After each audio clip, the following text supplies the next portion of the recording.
Hello, my name is Junha Gu. I am currently a second year student at Pomona College. I was born in Seoul, Korea, but I moved to Cypress, California when I was 7 years old, and I'm currently living in Aliso Viejo. I'm still decided, I'm still deciding between molecular biology and chemistry as a major, but in the time that I've been here at Pomona College, I've confirmed that I'm very interested in the sciences and in applying what I learned to expand my perspectives. Chemistry, biology, and physics can be difficult because they each have their own depths to them, and you have to think in a different way in order to understand these subjects. But I find that thinking in these different ways really helps me to find fascination in what I see every day. And as a pre-med student and hoping to go to medical school in the future, I've been gaining exposure to the medical field as a patient health coordinator at a clinic called Renovi, as a volunteer at Puma Valley Hospital, and as a member of a medical mission to Ensenada, Mexico. Through these experiences, I've learned how valuable it is to be able to spend time in order to aid others and not for myself. And I found that no matter what happened in every experience, that the patient's well-being always came first. And I want to continue exploring with that mindset. And I hope that in the future I'll be able to apply my passion for the sciences in order to help others in the future. So through my experiences interacting with patients and medical professionals alike, I have become adept at communicating with such individuals. As a patient health coordinator at Renovi Center for Integrative Medicine, I learned that when teaching patients about diets and nutrition and foods, I should speak to them conversationally and not just like giving a small presentation. And when speaking with patients in the emergency department, I learned to politely decline requests whenever they were asking for something that was not permitted, and I would gently ask if they would need anything while reading the room.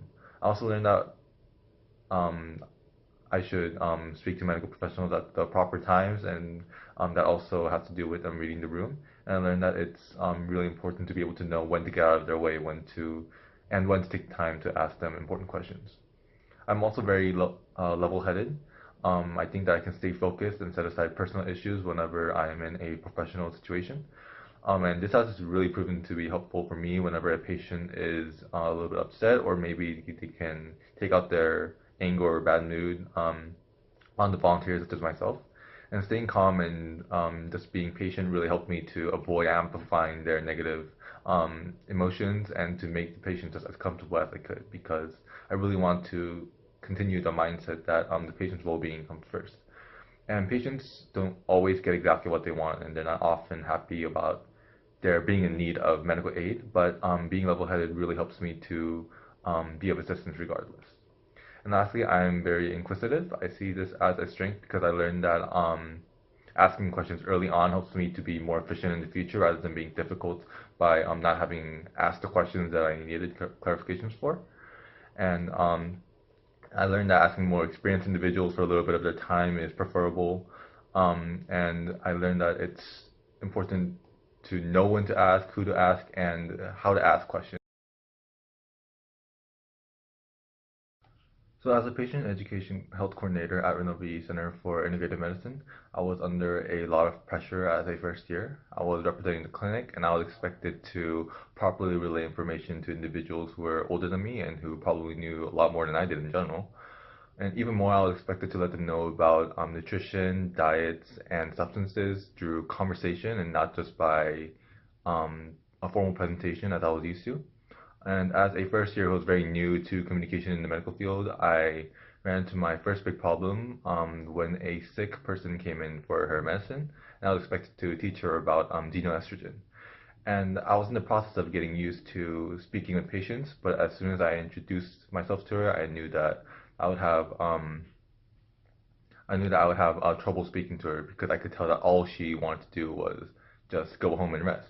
I felt sorry that I was taking 10 minutes of her time, but then I felt that um, I had to proceed with the routine as per my responsibility.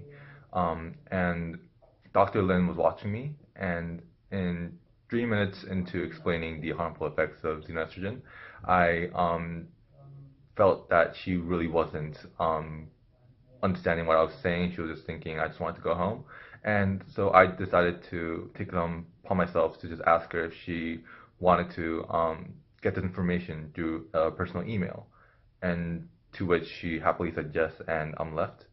And I thought that that may have been the wrong decision, but I felt like it would be more efficient this way. And surprisingly, Dr. Lin approved my decision, and he emphasized that my job wasn't to just relay information in person, but to help the patient in the long run. And I was able to get through this issue by staying flexible and seeing the bigger picture, which I found can be hard during difficult situations.